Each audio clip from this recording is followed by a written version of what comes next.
पञ्चायतमा प्रधानमन्त्री थिएन सूर्यबहादुर थापा को हो? कसको छोरा हो? राजाको छोरा हो। लोकेन्द्रबहादुर राजाको छोरा हो। कृतिनिधि विष्ट राजाको छोरा हो। परशुनारायण चौधरीको नजिकको इनका नजिककाले सुन्नुहोस् न, इनका नजिककाले खाइरह तपाईँलाई थाहा छैन? यिनीहरू कतिचोटि फुटे, कतिचोटि मिले, के पायो देशले? यस्तो पनि प्रश्न गरेर जनताले के बुझ्ने भन्नुहोस् त? 17,000 मान्छेको ज्यान लिने अपराधीले दूरदर्शी भन्ने? आफ्नो देशको राजा मार्दाखेरि चाहिँ राजाको सुरक्षा गर्न नसक्नेले देशको सुरक्षा गर्छ? यस्तो नचाहिने प्रश्न नगर्नुहोस् भाइ तपाईँले मलाई। नचाहिने प्रश्न के हो? यो देश भएपछि सबै थोक हुन पाइन्छ। के हो यो गणतन्त्र बनाए? यो गणतन्त्रले बनाएको, प्रजातन्त्रले बनाएको देश हो यो? देश भएपछि तपाईँको छोरा, मेरो छोरा, कोही कसैको जातिको जनजातिको छोरा कोही पनि हुनसक्छ प्रधानमन्त्री हुने, क्षमताको आधारमा हुने हो। यो व्यवस्थाले बनाएको हो। र झगडा खेल्न 20औं 50औं वर्षमा झगडाको बिउ आर्ज्यो हो। छिमेकीसँग झगडाको आर्जन गरे केपी ओलीले, बडा बहादुरी गरे। फेरि मुलुक लडाइँमा गयो भने सेना चाहिँ लडाइँमा जाने कि देश बचाउने? तर सेना मुख दर्शक भयो विगतमा। यो सबै कुरा यी दलालहरूका कारणले 46 साल यताको यो व्यवस्था भनेकै युद्धको चाहिँ कारक तत्त्व हो यो व्यवस्था। सिक्किम पनि त राजाकै नेतृत्वमा विलिन भयो भारतमा। त यस्तै व्यवस्था थियो र गयो, बुझ्नुहोस् न, इतिहास पढ्नुहोस् न। तर पनि राजा फर्केपछि नेपाल राजाले देश बेच्दैन भनेर भन्ने धेरै छन्। राजाले देश बेच्दैन, राजाले देश बेच्दैन भने बुझ्नुहोस् न तपाईँले। राजाले देश बेच्दैन। किन बेच्दैन भने उसको छोरा नाति भोलि राजा हुन्छ। मैले भने नि मोदीले आएर पशुपतिमा पूजा गर्यो, केपी ओली पशुपतिमा आउन लाज मान्छ।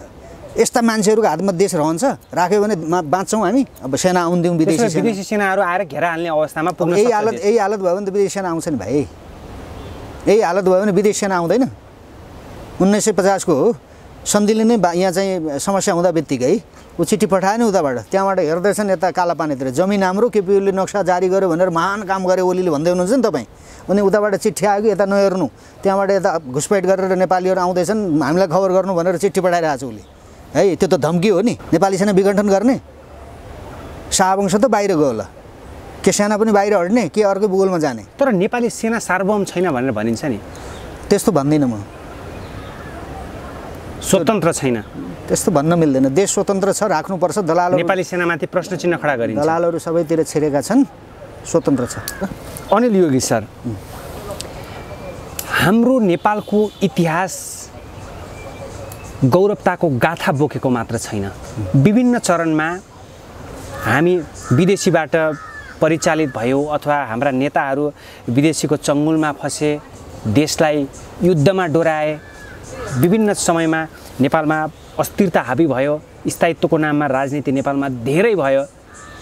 नेपालको इतिहासलाई निहाल्दा शताब्दीौँ अघिदेखि नेपालमा विदेशीको चलखेल हाबी भएको थियो अथवा नेपालमा विभिन्न चरणमा हत्या हिंसा भयो, कोत पर्व भयो, भण्डारखाल पर्वहरू भयो, विभिन्न पर्वहरू भयो। पछिल्लो दशकमै हेर्दाखेरि 2058मा राजा वीरेन्द्रको वंशनाश भयो।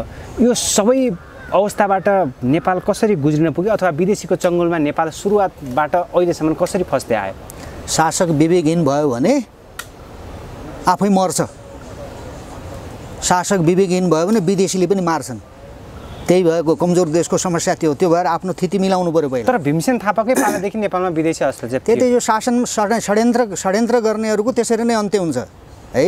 त्यसो भएर षड्यन्त्र गर्ने होइन, षड्यन्त्र देश बाहिर पनि होइन, देशभित्र पनि होइन।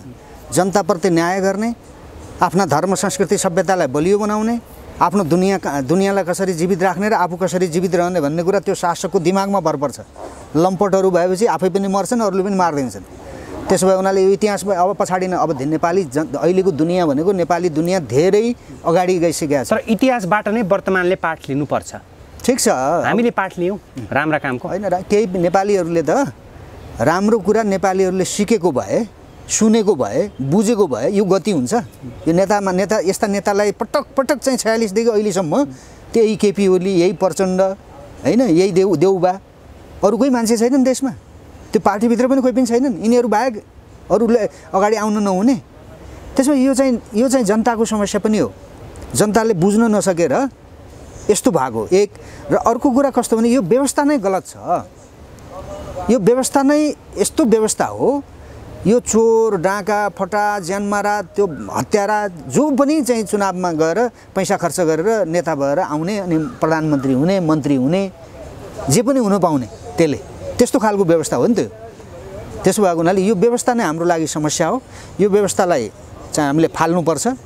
राजा महेन्द्रले जसरी 17 सालमा चाहिँ कु गरेका थिए, पञ्चायती व्यवस्था लागू गरे, कु नभनौँ त्यसलाई, देश बचाउने काम गरेका हुन्। त्यो 17 सालमा राजा महेन्द्रले त्यो नगरेको भए त अहिले हामीसँग देशै हुँदैन थियो, के को कु। त्यसो भए 17 सालको राजा महेन्द्रको कदम राष्ट्रवादी कदम थियो, त्यो गर्नु पर्यो। अब सेनाले गर्नु पर्यो। मैले अघि भने नि तपाईँलाई नेपालको राज संस्था छ। त्यसो भए सेनाले देश कब्जामा लिनु पर्यो भन्ने देश कब्जामा लिने भनेको यो चाहिँ अरूका कब्जामा जान दिने हो भने चाहिँ चुप्पो लागेर बसे भयो, सेनाले सलोट हान्ने, दलालहरूलाई सत्तामा राखेर किनकि देश गृहयुद्धमा फस्यो अथवा बाह्य शक्तिबाट देशको अस्तित्वमा प्रश्न चिन्ह खडा भयो भने सेनाले आफ्नो कदम चाल्न सक्छ। त हिजो त्यो 10 वर्षको युद्धमा सेनाको के हालत भयो हामीले देखेनौँ।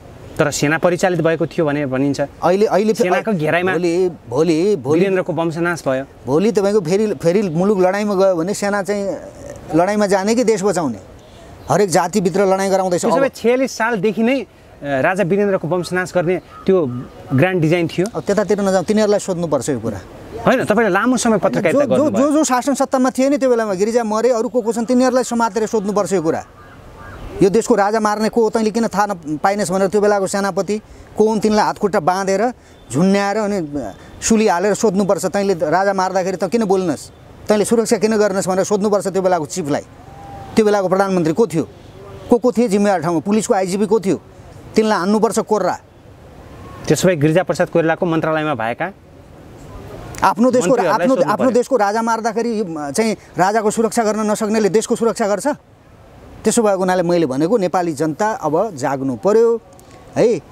राज संस्था अहिले पनि छ, राजा छ, उसले पनि आफ्ना पुर्खाले बनाएको देश हो, यो जातिको सुरक्षा गर्ने, यो देश बचाउने दायित्व मेरो हो भन्ने कुरा त्यो राजाले पनि त्यो कुरा बुझ्नु पर्यो। त्यसो भए राज संस्था नेपालमा फर्के पनि नेपाल बन्छ भन्ने तपाईँको बनाउने बन्छ, आफै बन्दैन, यिनले आफै यिनले बनाए त बौद्धलाई आफै सबै थोक हुन्छ भने आउँदा भयो त। तर पनि गणतान्त्रिक प्रणालीमा तपाईँ पनि प्रधानमन्त्री हुन पाउनुहुन्छ, म पनि हुन पाउँछु, जनताको छोराले नचाहिने प्रश्न नगर्नुहोस् भाइ, तपाईँले मलाई नचाहिने प्रश्न के हो यो त प्रधानमन्त्री।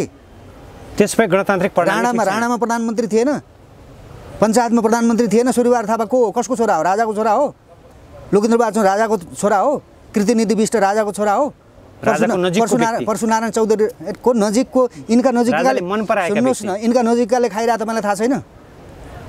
अहिले केपी ओलीका नजिक भएकोले बाहेक अरू कसले खान पाउँछ, प्रचण्डका नजिक भएकोले बाहेक अरू कुन जातिकोले खान पाइरहेछ, देउवाका नजिक भएको बाहेक अरू कुन जातिले खान पाइरहेछ। त्यसो यो शासकका नजिक उनीहरूले लुट्छन् सधैँभरि, त्यही हो। त्यो भएर यो व्यवस्था समस्या हो हाम्रा लागि। यो गणतन्त्र भएपछि मात्रै फ्रान्सको गणतन्त्र ठिक मान्ने कि भुटानको राजतन्त्र ठिक मान्ने? तपाईँ अन्तको उदाहरण नै नदिनुहोस्। यो माटो सुहाउँदो नेपाली जाति सुहाउँदो व्यवस्था के हो त्यो कल्पना गर्नुपर्छ हामीले। तर पनि अनिलजी, तपाईँलाई थाहा छ, तपाईँ एउटा बौद्धिक वर्ग हो, देश बुझ्नु भएको छ, नेपालमा राज संस्था विलिन हुनुमा त नेपाली जनता नजुर्मुराएर हो नि त, नेपाली जनताले गणतन्त्र चाहेर हो भन्ने पनि त धेरै छन् नि। त्यो हेर्नुहोस्, कहिले पनि के हुन्छ भने विदेशीहरूबाट परिचालित मान्छेहरू हावी भए र जनता चाहिँ कमजोर भयो भने यस्तो हुन्छ है। त्यसो उनीहरूले त्यो शाहवंशको राजाहरूको पनि केही कमजोरी थियो होला, उनीहरूले पनि शासन व्यवस्था सञ्चालन गर्ने कुरामा हैन, कसरी चाहिँ सञ्चालन गर्ने, कस्ता मान्छेलाई लिएर गर्ने भन्ने कुरामा उनीहरूको पनि केही कमजोरी भयो होला हैन। सबै दण्डित भयो नि त। नेपालको राज संस्था विदेशी दलालहरू आएर राजा जस्तो भएर चाहिँ खाइराखेका छन्। अब जसका पुर्खाले यो देश निर्माण गरेको उसले आफ्नो दरबार छोडेर चाहिँ अन्त बस्नुपर्ने स्थिति त त्यसै आएको होइन नि। तर पनि राजाले देश बचाउँछन् भन्नु हाम्रो तत्कालीन छिमेकी त्यो कारणले बेच्दैन उसले। तर पनि बाह्य शक्तिको प्रभावमा, बाह्य शक्तिको यति सानो देशमा त बाह्य शक्तिको प्रभाव परिहाल्छ नि, त्यो ठुलो कुरा होइन। बाह्य शक्तिको प्रभाव पर्ने भन्ने ठुलो कुरा होइन, तर आफ्नो देशलाई कसरी बचाइराख्ने भन्ने ठुलो कुरा हो। राजाहरूले त बचाएर राखेका थिए नि। अहिले देश बच्ने अवस्था छैन, देश रहन्छ भन्ने कसैलाई लागेको छ अहिले। तर गुमेको भूभाग त फिर्ता गर्नुभयो नि त केपी शर्मा ओली। कहाँ फिर्ता, नक्सा ल्याउनु, कालापानी लिपुलेख र लिम्पियाधुरा उहाँले नेपालको भूगोलमा समेट्नु भयो। सार्वभौम देशको सार्वभौम नागरिकलाई उहाँले, तपाईँले बिहा गर्नुभयो है, तपाईँले बिहा गर्नुभयो, तर तपाईँकी श्रीमतीलाई लगेर अर्कैले चाहिँ सुताउँछ, के गर्नुहुन्छ तपाईँ? जमिन चाहिँ भारतीयले भोगिरहेछ अनि ओलीले नक्सा बनाइदियो भनेर के गदगद भइरहेको। तर पनि ऐतिहासिक कदम हो भनेर भन्ने धेरै छन्। त्यहाँ झगडा खेल्न 20औँ-50औँ वर्षमा झगडाको बिउ आर्ज्यो, छिमेकीसँग झगडाको आर्जन गरे केपी ओलीले, बडा बहादुरी गरे। तर केपी शर्मा ओलीले राष्ट्रवादी कदम चाल्नुभयो, जनताले केपी शर्मा ओलीलाई हाई हाई गरे। म त्यस्तो फगत राष्ट्रवादको पक्षमा छैन। नक्सा बनाएको प्रति मेरो भारतसँग त उहाँ झुक्नु भएन नि त। झुक्ने के गर्ने त, के गर्ने नझुकेर? हाम्रो कदममा राष्ट्रियता कुनै सानो ठुलो हुँदैन। देश भूगोलले सानो ठुलो होला तर राष्ट्रियता सबैको एउटै हुन्छ भन्नु। यिनीहरू कुनै विदेशीले अडाइदिएर अडिने हुन्। हेर्नुहोस्, यी कुनै राष्ट्रवादी पनि होइनन्, यिनको कुनै चरित्र पनि छैन है। हिजो चाहिँ भारतसँग चाहिँ त्यो महाकाली सन्धि गर्दाखेरि केपी ओलीको हालत के थियो हामीले देखेकै हो है। नाकाबन्दीमा चाहिँ अब के गर्ने त, भारतले शक्तिशाली राष्ट्र हो, उसले नाकाबन्दी गरिदियो, केपी ओलीले नअडिएर के गर्नु, त्रिशुलीमा गएर हाम्फाल्नु भएन, अडिनु त पऱ्यो नि होइन। मदन भण्डारी त्यसो भयो होइन, त्यसो भए भने यो चाहिँ यो अडिने कुरा होइन। हेर्नुहोस्, यो कुरा चाहिँ के हो भने यिनीहरू क्वालिटीका नेता होइनन्, यिनीहरू स्तरीय काम गर्दैनन्, यिनीहरूसँग राजनीतिक चेत छैन।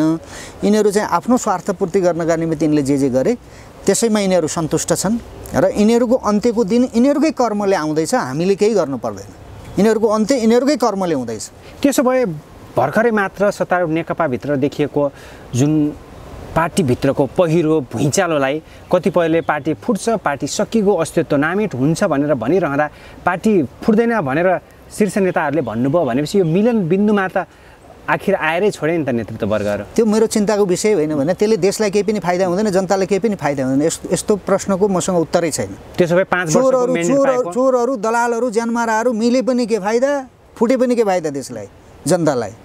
यिनीहरू कतिचोटि फुटे, कतिचोटि मिले, के पायो देशले? यस्तो पनि प्रश्न गरेर जनताले के बुझ्ने भन्नुहोस् त? यिनीहरूको फुट र यिनीहरूको एकतामा जनताले केही पनि पाउँदैन, राष्ट्रले केही पनि पाउँदैन। के पाउँछ राष्ट्रले? जनताले बोल्न पाउनु भएको छ। त्यही भएर यस्तो प्रश्न नगरौँ न। भोलि देश कसरी बचाउने भन्ने विषयमा चिन्ता गरौँ। नेपाली जनतालाई पनि अब एक ठाउँमा उभिनका निमित्त चाहिँ अपिल गरौँ। नेपालको राज संस्थालाई देशको नेतृत्व लिदिनका निमित्त देश बचाउन पर्छ भनेर तपाईँले भनिरहँदा देश सङ्कटमा गएको हो यति बेला? अब योभन्दा बढी सङ्कट भने त देश नाङ्गो रूपमा विदेशीहरू नाचिरहेका छन्। विदेशी सेना आएर घेरा हालेपछि मात्रै गयो भन्ने मान्ने हो भने चाहिँ मैले भने नि यो पशुपतिनाथको देश भएको हुनाले र उता मोदी हिन्दू भएको हुनाले हानेको छैन। भारतबाट धम्की नत्र आइरहेको छ। चिलिम बनाइदिन्छ यस्ता दोक्लाहरूलाई। यो कुनै जङ्गबहादुरको युग होइन। सबले यिनले के खाए, घुस खाए, भुस खाए, विदेशीका पैसा खाए। यस्ता दलालहरूलाई हान्न बेर लगाउँछ विदेशीले। यिनको कुनै बल छ? कुनै नैतिक बल, आत्मबल, राजनीतिक बल, सांस्कृतिक बल, कुनै धार्मिक बल छ यिनीहरूसँग? कुनै धर्ममा छन् यिनीहरू? अब ठ्याक्कै प्रश्न चिन्ह खडा हुन्छ, अब के हुन्छ भन्नेमा नेपाली जनताले सोच्नु पर्यो। सिद्धिने कि राज संस्थामा फर्किएर नेपाली सेनालाई र राजालाई देश बचाइदे, हामीलाई पनि बचाइदे भनेर हात जोड्नु पर्यो नेपालीले। बाँच्ने हो भने, नभए दलालहरूको पछि लाग्ने, मर्ने। त्यसो भए नेपाली सेना र राजा फर्किनुपर्छ। फर्किनका निमित्त भन्नु पर्यो बचाइदेऊ देश भनेर।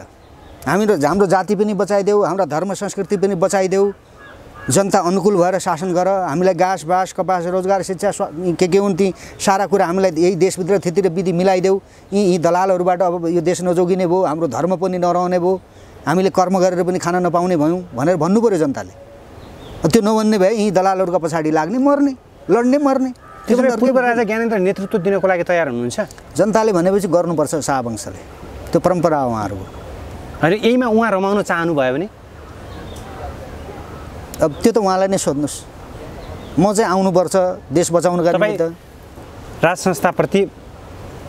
संस्थाका सदस्यहरूप्रति निकट हुनुहुन्छ? म निकट, अब सबै नेपाली निकट छन् नि। राज संस्थाले पूर्व राजा ज्ञानेन्द्रलाई तपाईँ भेट्न चाहनुहुन्छ? मलाई त अहिले भेट्नुपर्ने आवश्यकै छैन। भेटघाट यता कता हुँदा कुराकानी भएकै हुन्छन् होइन, भेट्नु पर्दैन। महाराज देश बचाउनु पर्यो भनेर तपाईँ भन्न चाहनुहुन्छ? भनिराखेको छु नि, मैले त ओपनली भनिराखेको छु नि। अब मैले सक्ने हुने भइदिए भए त म आफ्नो तरिकाले बचाइहाल्थेँ नि। मैले मात्रै गरेर नहुने भयो, त्यही भएर मैले राजाले र सेनाले गरिदिए हुन्थ्यो भनेको। जिम्मेवार उनीहरू हुन् नि त। यो माटो भएन, यो देश बचेन भने सेना कहाँको सेना हुने? कि त्यो माओवादी सेना जस्तो त्यो विघटन हुन्छ त्यो सेना? देश स्वतन्त्र छ।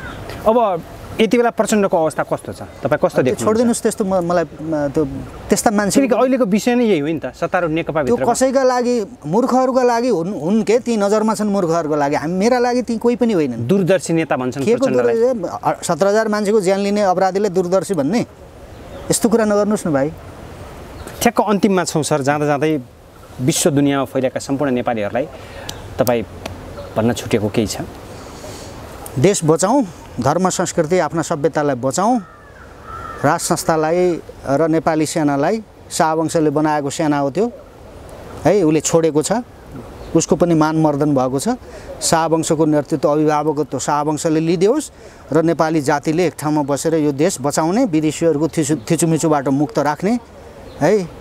नेपाली जातिको कल्याण के गर्दा हुन्छ, सबै जाति सबै धर्म संस्कृति सभ्यताका नेपालीहरूलाई शिर ठाडो गरेर बाँच्न सक्ने स्थिति बना भनेर राज संस्थालाई नेपाली सबैले भन्नु पर्यो। त्यसो भए कहिले आउँछ नेपालमा राज संस्था? तपाईँहरू त कतिपय वर्गहरू मिति नै तोक्नुहुन्थ्यो। होइन, चाँडो हामीलाई मिति तोक्न आउँदैन भाइ। र जहिले चाहिँ जबसम्म नेपाली जनताले एक ठाउँमा बसेर भन्दैनन् तबसम्म राज संस्था नआउन सक्छ। त्यसो भए 100 वर्षपछि नेपाली जनताले चाहे पनि हुन सक्छ। 100 वर्षको कुरा यहाँ 10 वर्ष यो देश रहन्छ कि रहँदैन, 100 वर्षको के कुरा गर्नुहुन्छ तपाईँ? यही अवस्था रह्यो भने यो 10 वर्ष पनि यो देश हामीसँग रहन्छ कि रहँदैन? तर राजा आऊ भन्ने जनता त त्यति देखिँदैनन् नि सर। राजा आऊ त्यो जनता भनेको सबै जनता। तपाईँ घर दैलोमा जानुभएको छ, जनताहरूको मनोभावना बुझ्नुभएको छ। तपाईँले सर्वेक्षण गर्नुभएको छ? मैले रिसर्च गरेको छु। कति देख्नुभयो त जनता? 100 जनामा मैले तपाईँहरूलाई गणतान्त्रिक प्रणाली ठिक छ अथवा राज संस्था नै ठिक छ भन्दा त्यसो भए तपाईँले एउटा यस्तो अन्तर्वार्ता 70% व्यक्तिहरूले जनताहरूले तपाईँलाई मेरो सुझाव नेपालमा गणतन्त्र ठिक छ भन्नुभयो। त्यसो भए त्यो यस्तो अन्तर्वार्ता लिनुहोस् कि राज संस्था सेना अब केही पनि चाहिँदैन, यो गणतन्त्र भए पुग्छ भनेर लिनुहोस् न एउटा अन्तर्वार्ता कसैसँग। त्यसो भए गणतन्त्र ठिक छ भनेर मैले होइन, राज संस्था कोही पनि चाहिँदैन, राज संस्था चाहिँ चाहियो भन्ने मान्छेहरू थोरै छन्, गणतन्त्रवादी धेरै छन्। त्यसो भएर यो देश कोल्याप्स भए पनि केही फरक पर्दैन भन्ने हो। ल अब गणतन्त्र बाहेक अरू विकल्प छैन भन्नुहोस् न त। त्यसो भए गणतन्त्र रहिरह्यो भने देश कोल्याप्स हुन्छ। तपाईँले देश रोज्ने कि गणतन्त्र रोज्ने? म मूर्ख होइन क्या, म देश रोजिरहेको छु। मैले प्रणाली नै गलत हुन्छ त सर। प्रणाली भन्या कि देशको अस्तित्वलाई तपाईँ प्रणालीसँग जोड्नुहुन्छ? तपाईँ कहाँ हुनुहुन्छ? तपाईँ प्रणाली भनेको मान्छेले एक्टिभ गराउने हो, त्यो गणतन्त्र भन्या। राजतन्त्र भनेको राजाले एक्टिभ गराउने हो, गणतन्त्र भन्या नेताहरूले एक्टिभ गराउने हो। एक्टिभ छ आज? कुनै पनि व्यवस्था आफैमा खराब हुँदैन, नेतृत्व गर्ने कमजोर भयो भने त्यो खराब हुन्छ। तर विगतमा राजाहरू निरङ्कुश भयो भनेर जनताहरू जुर्मिरहेका थिए। अहिले कौन सा लोकतन्त्रवादी छन्? यहाँ सडकमा बोल्दा बित्तिकै च्याप्प समातेर खोरमा हाल्छ, यही हो त व्यवस्था? तपाईँले ल्याएको, मैले ल्याएको? व्यवस्थाको विकल्प रोज्नुपर्छ भन्ने विकल्प रोज्ने अरू विकल्प केही पनि छैन। बाँच्ने हो भने राज संस्थामा फर्किने, नेपाली सेनालाई जबरजस्ती चाहिँ यो गरेर यो देश जोगाउने तिम्रो चाहिँ दायित्व हो भन्ने आम नेपालीहरूले एक ठाउँमा उभिएर देश बचाउने प्रयास गर्ने। समयको लागि धेरै धेरै धन्यवाद। धन्यवाद भाइ तपाईँ।